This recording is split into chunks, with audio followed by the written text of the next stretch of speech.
పోలవరం నియోజకవర్గ ప్రజలకు ఇక్కడ విచ్చేసిన కాంగ్రెస్ లీడర్స్ కు మీడియా మిత్రులకు నా హృదయపూర్వక నమస్కారాలు. మొదటగా నాకు ఈ అవకాశం ఇచ్చిన షర్మిల అమ్మ గారికి నా హార్ట్ఫుల్ థ్యాంక్స్ చెప్పుకుంటున్నాను. అండ్ ఇక్కడ పోలవరంలో 2024కి కాంగ్రెస్ ఖచ్చితంగా గెలుస్తుంది. నేను ఎందుకు ఇంత గట్టిగా చెప్తున్నానంటే, తెల్లం బాలరాజు గారు 20 సంవత్సరాల నుంచి ఎమ్మెల్యేగా ఉన్నారు. ఏం చేశాడు పోలవరానికి? పైనుంచి వచ్చిన సంక్షేమ పథకాలు తప్పితే ఇతను చేసింది ఏమీ లేదు.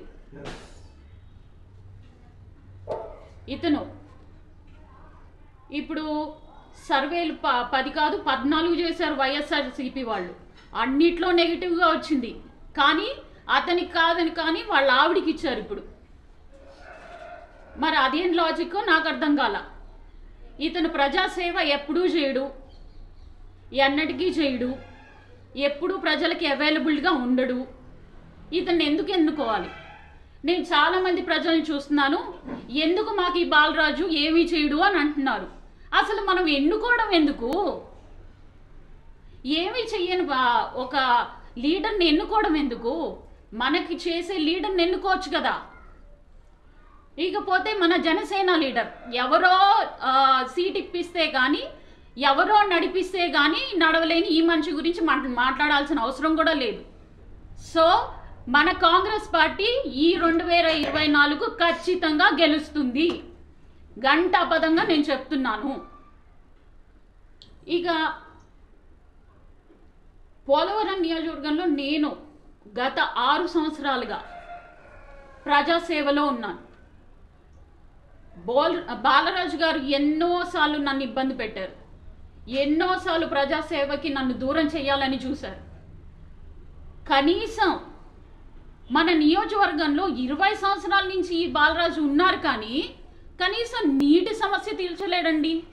ఇలాంటి మనిషి మనకు అవసరమా? ఎన్నో విలేజెస్లో ఒకటే ట్యాంక్, ఇంకొక ట్యాంక్ కట్టించలేదు ఈ బాలరాజు. ఏమనంటే మొన్న వాళ్ళ ఆవిడ అంటుంది స్పీచ్లోని, మాకు ఇంతవరకు ఇంకా ఏదో ఆయుధం దొరకలేదు, అందుకే మేము డెవలప్మెంట్ చేయలేదు అని అంటోంది. అంటే ఎమ్మెల్యే పదవి ఆయుధం కాదా? 2 డెకేడ్స్ మీకు ఎమ్మెల్యే ఇచ్చారుగా, కనీసం నీళ్లు రోడ్లు ఇవ్వలేని పరిస్థితిలో మీరేం లీడర్స్ అండి? ఇప్పుడు తినొచ్చి నాకు ఇంకో ఏదో ఆయుధం కావాలంట. ఆయుధం దేనికి? ఒక మినిస్ట్రీ కావాలి. ఎప్పుడు?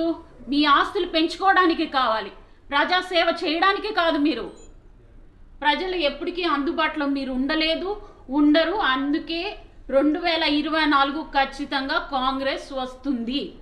జై షర్మిలమ్మ, జై కాంగ్రెస్.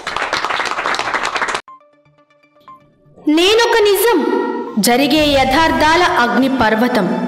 జననం మరణం మధ్య జరిగే నాటకానికి నేనే సాక్షిని. సగటు మానవుని గొంతుక నేను. మీ అందరి కోసం ప్రతి గడియ పనిచేస్తూ గళం వినిపించే G9 న్యూస్.